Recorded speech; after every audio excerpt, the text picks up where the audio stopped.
Samsung Q80C. Check the description below for timestamps and other information.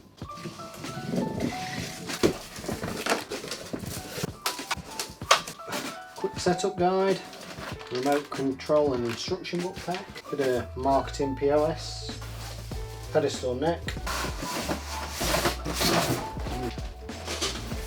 metal pedestal base,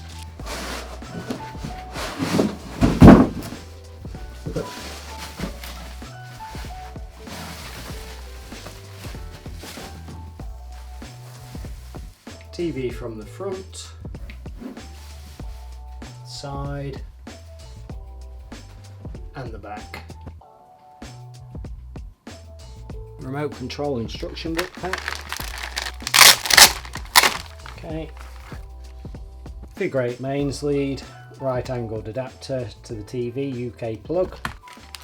Treble A batteries for the standard remote. CI card slot reader, standard remote, and the smart remote. Looking at the smart remote, got power on and off at the top. That takes you to settings, channel numbers, coloured buttons, etc. Voice command button, cursor arrows left, right, up, down and enter.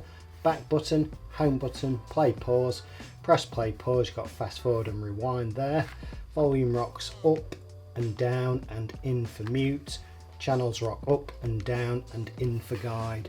Quick fire, Netflix, Samsung TV Plus, Prime Video and Disney. Flip it over, solar cell on the back to either top up the charge or keep it charged up. If it runs flat all the way, pull out the tab. You've got a USB Type-C input there, so you can use your normal phone charger to charge that up. Close up of the standard remote, power on and off at the top, source or input button, channel numbers, teletext, not in the UK, pre-channel to the previous channel, volume up and down, channels up and down, mute. Guide button is back for 2023. Netflix, Prime, Samsung TV Plus and Disney Plus. Home button take you to the home menu. Cursor arrows up, down, left, right and enter. Return and exit. Coloured buttons there for apps, media playback, whatever they apply to. Settings, info, audio description and subtitle button. Stop, play, pause, fast forward and rewind. Flip it over, bit of pressure and push. Treble A batteries into the back. Quick setup guide, briefly. Connections there on the TV, included accessories with the TV. Then we've got removing the TV from the box for the different sizes from 50 inch to 85 inch, how the boxes dismantle. And then moving on from the 50 to 85, how we unpack, lay it down, ready to put that pedestal stand on. Obviously on the larger sizes, you split the box open and start attaching the pedestal stand that way. Some info there about the pedestal neck and base and assembling it to put onto the TV. And again, a bit more there, moving up to the 55, 75 and 85 inch. And the last part there, important dimensions from 50 to 85 on the Q80. At the bottom here, Visa dimensions as well for those different sizes and recommended bolt sizes. Pedestal neck. 2 screw packs attached with 4 screws in each pack. Cable cover on the back of it. Should come off, he says. There we go, a bit of effort. We can see we've got the through holes there to attach to the base. That's the base. Looking at the base upside down. Rubber padding on the bottom, stop it slipping around and scratching anything or marking anything. Flip it over, we can see there we've got a hook, 4 threaded holes for some of those machine screws. We've got the hook there into that slot.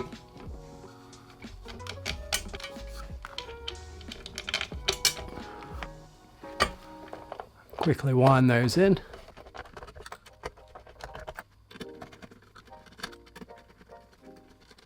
Well, TV now laid on a large flat surface. I'm using the box and the polythene sheet that it came wrapped in. So we can see there where our pedestal stand is going and the threaded holes. And with the top of the stand, it's got those 2 prongs to locate into those slots. We just poke those in, drop it down, 4 more machine screws into those holes. carefully wind those in.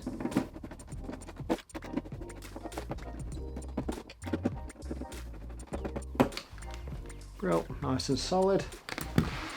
Okay, quick example of the grooves and the cable cover. So power cable as an example.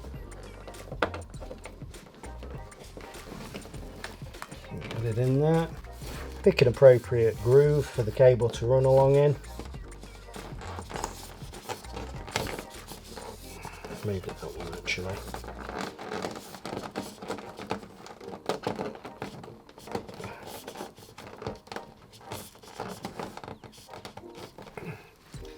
Okay, then bring it down there, 2 slots there, and 2 of these prongs to locate into them.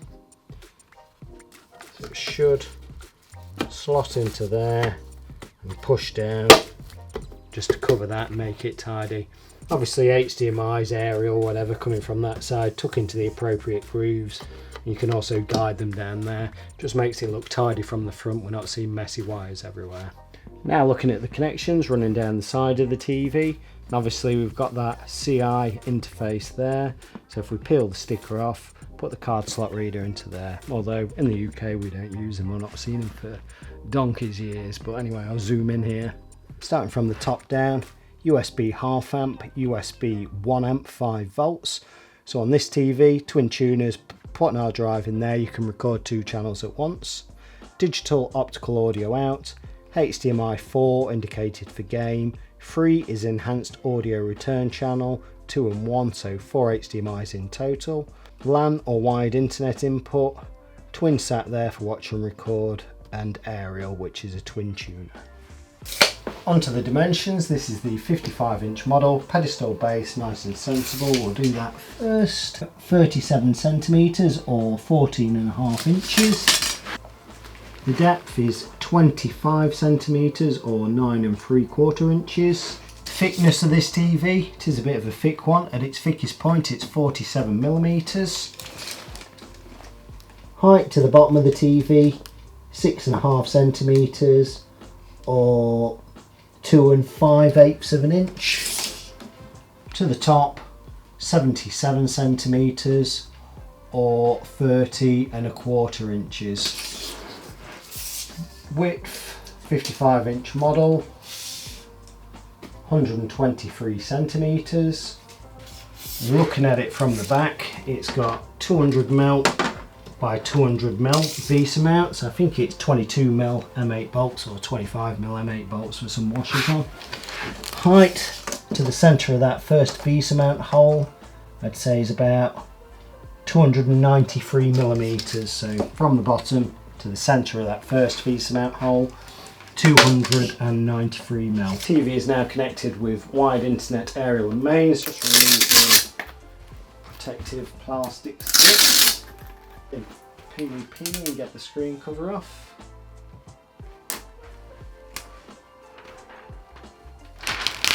Ooh.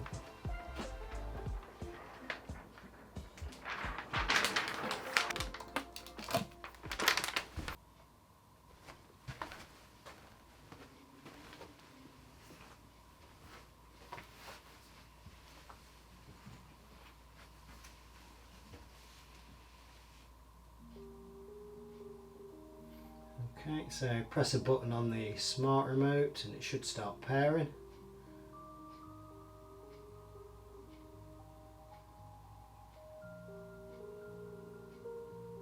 There we go, so 2 simple options to set up if you've got a smartphone with a Samsung account, all your Wi-Fi details and so on.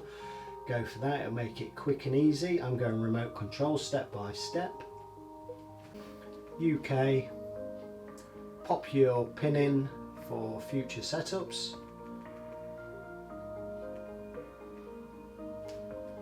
We've got that start auto set up. Obviously turn your devices on at this point. It should recognise and label the HDMI devices. But we can go retail mode. So if I select retail mode, I can have the retail demo. I'm going to say retail. And obviously when I'm done with the retail demo, I'll put it back to home mode. See the screen's brighter instantly, so I'll say next. So wired internet connection, it's detected. It does have Wi-Fi as well, but obviously if you've got wired internet it's going to be far superior. Agree to all and OK. Check in for updates.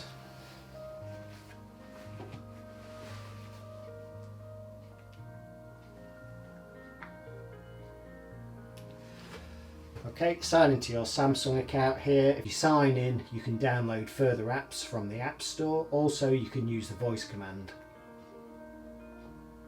So I'm just going to say all locations, pop your postcode in because it will ask me regional service provider later on. It's now tuning in the channel, so I'll pause the video and come back when it's complete. Tuning is now finished. We're on to region select, so England. Secondary region is where your aerial is pointing. Mine's pointing at Yorkshire. Third region's not that important, so I'm going to go for Leeds. Next. And because I didn't put in my postcode, manually pick my provider, which I'm going Yorkshire. Bixby and Alexa, that's your voice assistant service. Obviously sign into your Samsung account to utilise that. Prime, pop that one up there and it gives you the QR code to link your Prime to your TV. And here, adaptive picture and sound mode, so they will look at the content you're using and adapt the picture or optimise the picture and the sound to what it deems suitable for that content. So I will say later I'm going to leave it on standard.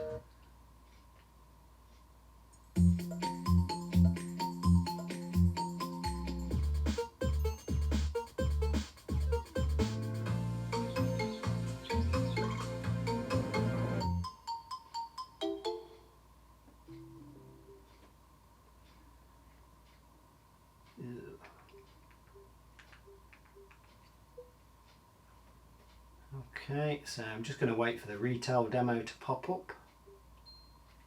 Brightness optimization is on, won't be in a moment.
Okay, short but sweet. So now I'm going to go back to the home mode. So down to settings, all the way to all settings. Now known to belong to Sophie Lambert. The 22-year-old from Starbeck has been missing since Friday evening. Her hoodie, mobile phone and bank card were found in this area. Our specialist search teams are focusing on going out from the area that the... Okay, so once I go to home mode here, retail mode is gone, unless you factory reset the TV and walk through the setup again. So I'm going to go home mode, done with that demo anyways, and come backwards out of there. So while we're here, I'll do the settings as well, just adjust my camera. So down to power and energy saving first. Brightness optimization I'm taking off. That's the backlight sensor, so it'll adjust the brightness of the TV. When it's dark or light in the room, it'll adjust it accordingly, but it does affect your picture settings. Motion lighting I'm taking off as well. Screensaver I'll leave on. Auto power off, I have that on at home in case kids leave the TV on, but I'm going to switch it off in store so we can leave the TVs on for the day. back out of there. Start screen options as well. I don't like to start with the Smart Hub Home. I prefer it to just start from where I left off. Multiview mirroring, don't like that either, or that. So multiview mirroring, if you cast your phone you can watch TV while you're browsing your phone on the TV. If I'm casting my phone I want it to be full screen, but that's personal choice. Okay, over to picture settings and I'm going to set those to standard. And yes. Okay, on expert settings on the picture clarity, going to go to custom. I'll leave those as they are for now, but noise reduction I'm turning off. So that does clean up the picture a bit, tidy up any artifacts and digital noise, but you may get unnatural movements, and that's when people moan about soap opera effects. That's what I've noticed from that. So out of there. Sound, I don't think there's anything to look at.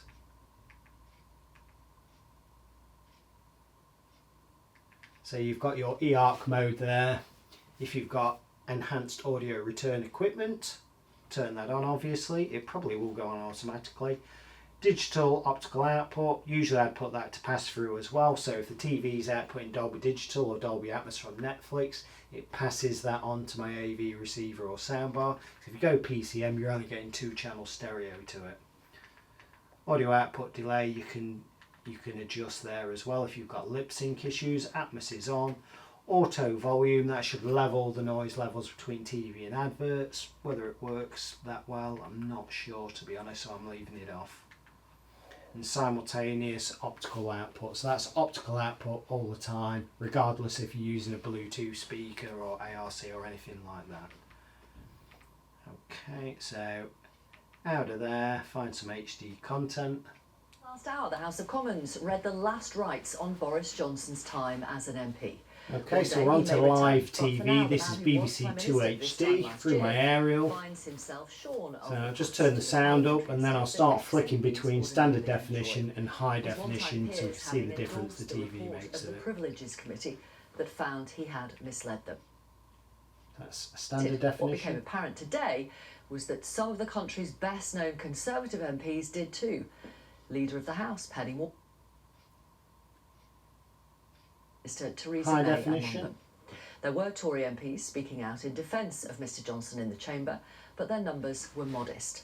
Plenty of Conservative MPs were missing too, including Brendan Clark-Smith, who told this programme on Thursday he believed the report was vindictive and he would vote against it.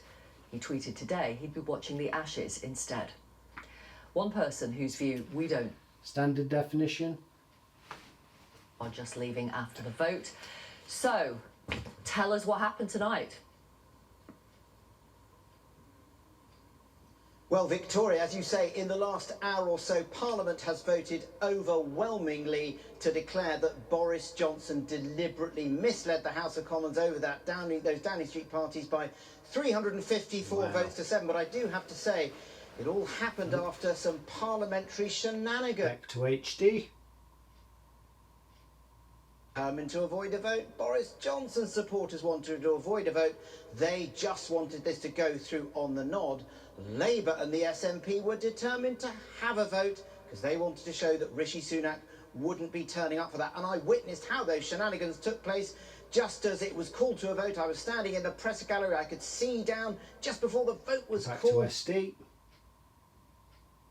The Labour whip. The reason for that is he could see that the Labour opposition whip, the chief whip, Alan Campbell, had positioned himself at the opposite end of the Labour bench that he would normally sit at. And when the Speaker said, who supports the vote, the report against Boris Back to Johnson? HD. Shouts of yes. There was, does anyone not support this? Alan Campbell, the Labour chief whip, repeatedly shouted no, no, no, and that got the division. Absolutely not what Rishi Sunak wanted. And I got a flavour of the thinking amongst senior Conservatives earlier this evening when I caught up with some of them as they rocked up at the Conservative Home summer party. Mum was very... I think we've had enough of Boris Johnson. We'll go on to a bit of football from my YouTube channel.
I'll say credit to Ubisoft for this one. It's Avatar Frontiers of Pandora, next gen game trailer.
Okay, credit to Ubisoft again for that one. Just going to back out of there and to the home screen. Okay, quick look at the home screen before I go. So running up the left there, we can stream games from the cloud. I think it's Xbox Live and so on who provide that service. Connect your wireless controller to the TV and stream your games. Ambient mode there, you can have screensavers, weather things or collages of your own pictures there as a screensaver when it's on standby. Now to media, what we've got there, obviously you've got connected devices there as well, your HDMI devices, TV signal and so on, and settings, and then all the way to the right for all settings. But onto here, we've got apps first of all, so sign into your Samsung account to access the App Store and download apps. Samsung TV Plus is their IPTV service where there's quite a lot of content there for free. Live TV, that's my aerial connection in the background. Netflix, iPlayer, Disney Plus, ITVX, Apple TV. You can also mirror your Apple devices, iPads, iPhones and Macs. Now TV, YouTube, all four, Rakuten, Alexa, Samsung Health, Bixby, internet browser, cheap Bluetooth wireless keyboard. You can browse some basic internet stuff there. Plex, My5, or you can edit that list to make it your own Going down from there tells me my recent input was YouTube, what's on now from different sources, family favourites there, new and trending, top series, top movies, Samsung TV Plus. So it gives you all sorts of recommended things there to browse through from different providers. So all in all, I'd say it's a pretty decent all-round TV. Definitely a good one for if it's going to be on a stand, because it is slightly thicker. Being slightly thicker, it has good sound, depth and bass there. Only thing is, obviously, it's a compromise between the thickness and that bass. Picture wise, very good on bright stuff, a little bit of blooming and a light bleed in parts, but not bad really at all compared to some of the TVs I've seen. So all in all, should be a decent TV for the year, and that is it for now.